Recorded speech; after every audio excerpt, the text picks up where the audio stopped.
আসসালামু আলাইকুম সবাইকে। আশা করি সবাই ভালো আছেন। একটা গল্প বলি সবাইকে, ঠিক আছে? এক দেশে ছিল এক লোক। সে ভ্রমণে বের হলো। ভ্রমণে বের হয়ে তার সাথে প্রথম দেখা হলো একটা কোকিলের।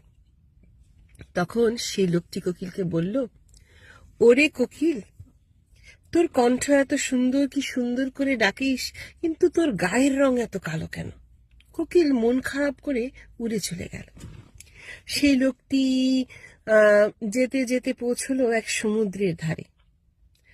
সমুদ্রের ধারে সে বলল সমুদ্রকে, ওরে সমুদ্র, তুই দেখতে এত সুন্দর, এত বিশাল, কত লোক তোকে দেখতে আসে, কিন্তু তোর পানি এত লবণাক্ত কেন? সমুদ্র মন খারাপ করে ফেলল। তারপর সেই লোকটি পৌঁছলো এক সুন্দর গোলাপ বাগানে, খুবই সুন্দর মনোরম। লোকটি মুগ্ধ হয়ে গোলাপকে বলল, ওরে গোলাপ, তুই দেখতে এত সুন্দর, এত সুঘ্রাণ, কিন্তু তোর গায়ে এত কাটা কেন? গোলাপেরও মন খারাপ হলো। তারপর কি হলো? তারপর সেই তিনজনই একে একে তাকে শুধালো, ওরে মানুষ, তুই কত সুন্দর দেখতে, কিন্তু তোর মন মানসিকতা এত খারাপ কেন?